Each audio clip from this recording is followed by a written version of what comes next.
And this is Good News exclusively on Talk Network Radio with Dick Baumbach. I'm Jeff Heiser with Dick Baumbach. And how are you, Mr. Baumbach, today? I am doing great, and it's been another good news week. Yes, it has. And, from last week, I just want to remind people that you did have a 50th anniversary, and I hope everything went well with you and that you had a wonderful week and actually a wonderful month to celebrate your anniversary with your lovely wife. Well, we've had a wonderful 50 years, yes. Let's kick it off. Like I said last week, the way to make it happen is yes, dear. Let's kick this off today with your top headlines, which is police officer drives 650 miles to return a dog to its owner. That's a long way. This is true. A New Jersey police officer, he came up on an accident. His name is Frank Cool, and he came up in an accident in New Jersey and found a South Carolina man traveling with his beloved basset hound, Bella. The man, the accident victim, needed attention, so Bella went to the local Humane Society. The organization said they could only keep the dog for a week. But wow. The victim could not retrieve the dog because he was still in the hospital, and the co-owner could not get up to New Jersey from Myrtle Beach to take her home. So it hit Frank really hard, and he and his squad mate, Michael Tanzarelli, they decided to get the dog, drive it to the gentleman's home in South Carolina, and they made the 650-mile trip one way to get Bella back home. Here's a police officer or police story that doesn't make the headline news. And that's a really good story. I mean, that's out of that guy's pocket. He's doing this out of love for his fellow man, not because he's getting anything for it. Right, exactly. Wow. Exactly. Wow. That's a really good story. Now, did it say did the gentleman make it through everything okay after the accident? Yeah, he's fine now. He's back with Bella and his partner, and there's no problem. But again, it's like you said, Jeff. Here is a good, positive police story, and no mention of it. No, I did not see any of that in the news over the last several months at least. So, no. Your next story is pretty intriguing. A 14-year-old girl convinces Tesco to stop selling eggs from caged hens. Wow. Right. That's a big endeavor. Well, this is a 14-year-old Lucy Gavigan, and she lives in England. And she said that they should stop having the caged hens.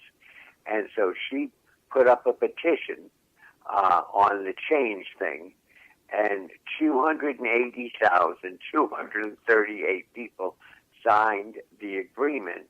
And Tesco, being a smart company, said, okay, we better do something about this. So they took the suggestion, and they now don't have any caged hens any longer. It's all free range. However, they said that it was their decision, except Lucy went online and said, no, it was my idea. Good for her. Good for her. Have you ever been to a place that produces eggs or chickens?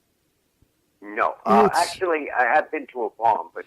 It is so terrible. I have a farm in North Florida, and right down the road is a chicken farm. And, I mean, they put 4 to 8 chickens in a small little tiny cage.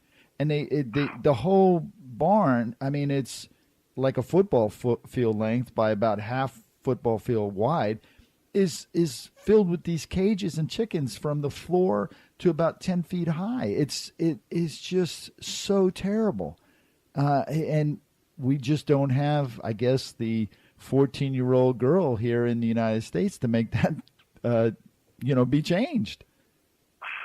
Yeah, it's terrible, and you can smell the place for miles because of what it produces in waste. It's incredible.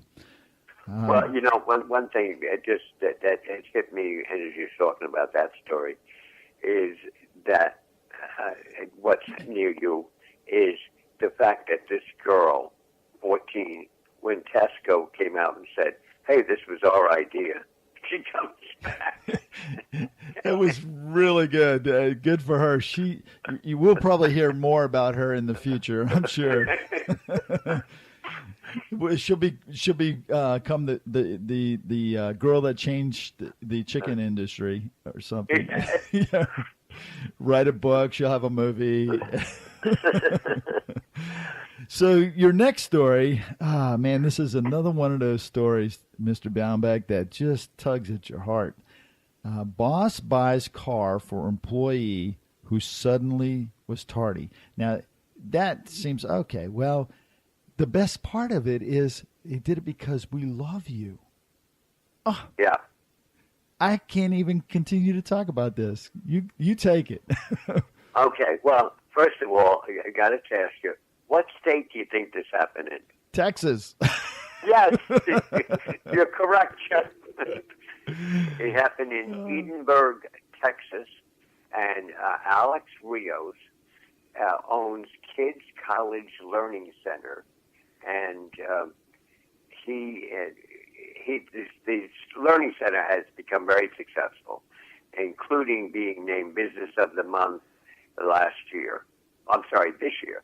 And there was one employee who has been with him since the beginning, Veronica Solis, who cooks homemade meals every day for the kids. Oh, I'd be buying her a car. She did that even when she was being treated for cancer. Oh. She remained a stellar employee, never missed a day. And then suddenly Rios noticed that she was always late, and comes to find out that she had transportation problems, and she just couldn't get to work on time. Right. So he decided to go buy her a new car, and he surprised her at work.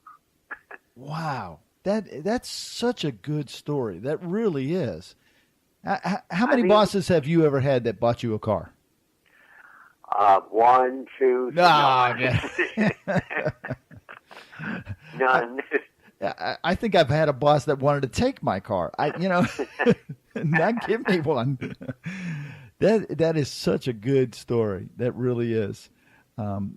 Your next story is not directly tied into this, but it's close. Tesla's autopilot feature saved sick driver's life. Yeah, and this is, again, another one of those stories that, we've heard negative stuff about Tesla, as we both know. But this case here, there was this gentleman, his name is Joshua Neely, and and he was driving home from work in his Tesla Model X when suddenly he felt very severe pain. And what he did, he decided to put the car on autopilot and direct it to the nearest hospital. And basically he was having a pulmonary embolism that could have, if it got into his lungs, just finished him. Yeah, he would have been done. And had he pulled over, he would have had, it was 20 miles to the nearest hospital. Had he pulled over, he would have had to wait for the EMTs to come and everything. Right. And the doctors say because of what he did, he saved his own life. That's crazy.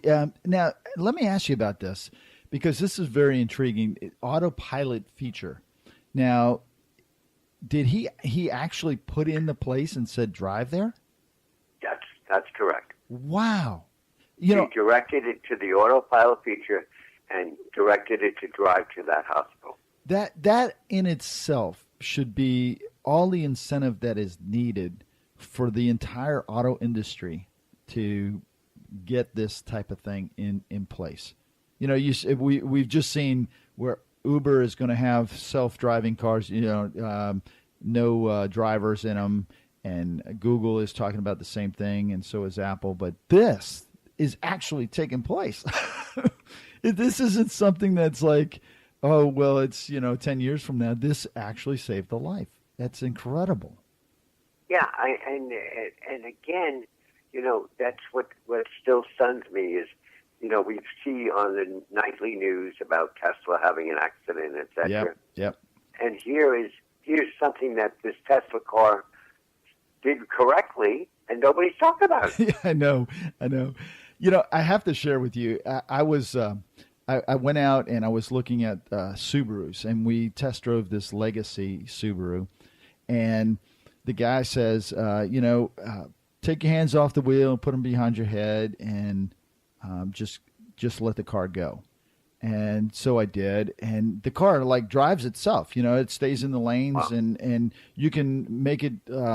If you pull it to the side, it'll come back into the lane and what have you. And I thought that was just like incredibly amazing.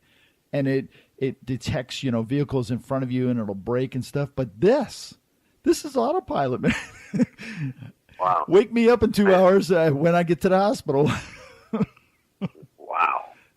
That's amazing story. Amazing story. Well, I'm not going to ask you what you have for us in next week. I want it to be a big surprise for everybody. So don't say anything, okay? I won't say a word. But I know you have some really good stories coming, and I just want to let everybody know that those good stories are only heard exclusively here on Talk Network Radio, and you can only get Dick Baumbach and his good news stories here on Talk Network Radio, and we greatly appreciate you being here. Well, thank you so much for having me, and I look forward to next week and giving more good news stories.